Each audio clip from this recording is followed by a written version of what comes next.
Farting. Why does it happen more while flying?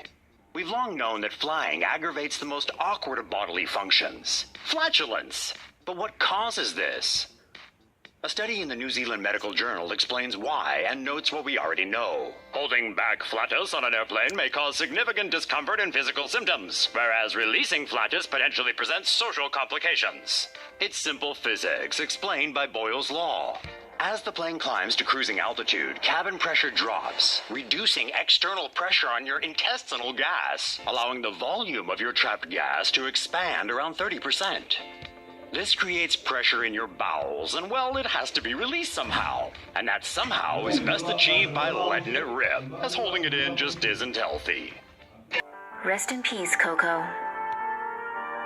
Coco, the gorilla famed for her ability to communicate using American Sign Language and amazing friendships with pets, died in her sleep last week at age 46. Coco was a western lowland gorilla born at the San Francisco Zoo in 1971. She soon formed a close bond with Dr. Francine Penny Patterson. The following year, Dr. Patterson started teaching Coco sign language as part of a Stanford University project. Coco was said to have an IQ of between 75 and 95 and could understand 2,000 words of spoken English. The average IQ for humans is 100, with most people scoring somewhere between 85 and 115. Coco adopted several cats and used sign language to give them names. She even grieved for one of her kittens when it was killed in a car accident. Coco's love of animals turned into a children's book called Coco's Kitten and her own line of toys. Coco became the subject of many documentaries and was on the cover of National Geographic. Coco also met quite a few celebrities, from the late actor Robin Williams, Betty White, Leonardo DiCaprio, and her favorite celebrity, Fred Rogers. Coco captured the hearts of many and will be greatly missed. Binge drinking is fun and potentially deadly. A study published in the British Medical Journal states that more young people are dying from liver disease than in the past. Data from the CDC shows the number of 24 to 34-year-olds who died due to alcohol-related liver disease has nearly tripled between 1999 to 2016, from 259 in 1999 to 767 in 2016. Dr. Elliot Tapper, who co-wrote the study, believes that it may have something to do with the global financial crisis, as a loss of opportunity and psychological burden may have led to some abusive drinking. According to the study, ethnic groups such as whites, Native Americans, and Hispanic Americans saw an increase of liver-related deaths, while Asian Americans saw a decrease. Binge drinking is defined by the CDC as drinking 5 or more standard drinks in a few hours for men and 4 for women. The CDC warns that drinking too much alcohol can cause liver cancer and may also cause liver cirrhosis. However, Dr. Tapper did have some encouraging news. Liver disease is often reversible. The sooner the patients stop drinking, the better their chances of recovering.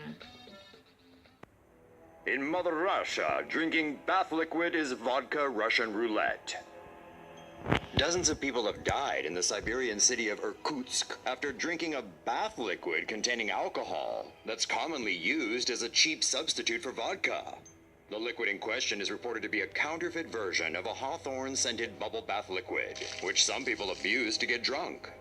The bath liquid is cheaper than the lowest priced vodka sold in Russia, unfortunately making it an attractive alcoholic alternative for the poor. While listed as 93% ethanol, which is the kind of alcohol that's typically found in alcoholic drinks, the liquid also contains methanol, a toxic ingredient found in antifreeze that can be fatal if consumed. Medical professionals estimate that as many as 12 million Russians drink alcoholic alternatives each year, including perfumes and window cleaners. Authorities have detained 7 people involved in the production of the substance and seized 2,000 bottles from stores. The bath liquid has killed at least 49 people, with 8 others still in critical condition as of December 19th. If you're willing to drink bottles of liquid labeled not fit for consumption just to forget your troubles, then times must really be tough. Wonder what Russia's almighty leader is planning to do about this one. Coca-Cola gets boozy in Japan. It took over a century, but Coca-Cola is finally dipping its toes into the alcoholic beverages market. The catch? Only in Japan. With health-conscious people now shunning sugar, dismal soda sales have prompted the company to branch out with more innocuous drinks. Fortunately, they've realized that, at least in Japan, the fizzy, sugary stuff sells, but only if you booze it up. Case in point, the Japanese live for chuhais, alcoholic drinks made from shochu, sparkling water, and fruity flavorings that's especially popular with the ladies. Coca-Cola wants a slice of that chuhai pie and is set to experiment on developing their own unique version. Local beverage makers may be ahead of the game, but everyone and their obasang is curious to see what a player like the Coca-Cola company will bring to the table. The soda giant claims it's unlikely they'll be pulling this sort of boozy stunt elsewhere in the world, even though there are plenty of fans jonesing for a stiffer drink.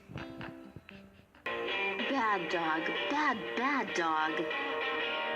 Finn, a mixed breed, was walking off the leash on a trail with his human Reed Thompson and Thompson's girlfriend in Ontario, Canada on Sunday. Finn usually stays close by, but that day he caught a whiff of deer and went into hound mode, ignoring commands to return. Thompson told Fox News Finn chased Bambi along a road through a hospital and back onto another road. He said the two animals tangled for a bit before scaling a guardrail and coming to some ice. But while Rudolph got away, Finn was put in the doghouse after being nabbed by Canada's finest. This photo went viral on Twitter, spawning #FreeFinn and dog versus deer memes galore. Reportedly, the pup was later released, but his owners received a very un-Canadian talking to about animal control and keeping dogs on the leash. Finn, meanwhile, seems to be doing fine. No word on the deer, though. Maybe next time, buddy. Ooh, that escalated quickly. Hundreds of sheep plunged to their death in the Pyrenees on the French-Spanish border after being chased by one naughty brown bear. After the native Pyrenean brown bears were wiped out by hunters, the French government began to repopulate the species in 1996 with brown bears brought in from Slovenia. A descendant of one of these brown bears became the furry predator that launched an attack on one member of a flock of sheep, which some 200 others, causing all of them to hurtle over a 650-foot-high cliff and, die. 169 sheep were discovered in a Spanish village, while some more were found on the French side of the border. Bear fur was discovered on one of the sheep's bodies, strong evidence that a bear most likely prompted the mass accidental suicide. This comes almost exactly a year after more than 130 other sheep died in similar fashion. Although the French government will reimburse the farmer for his loss, the incident has upset farmers on both sides of the border who blame the bears for the attacks.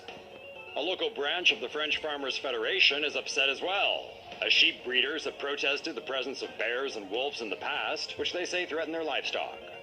Currently, there's about 35 brown bears that exist in the Pyrenees.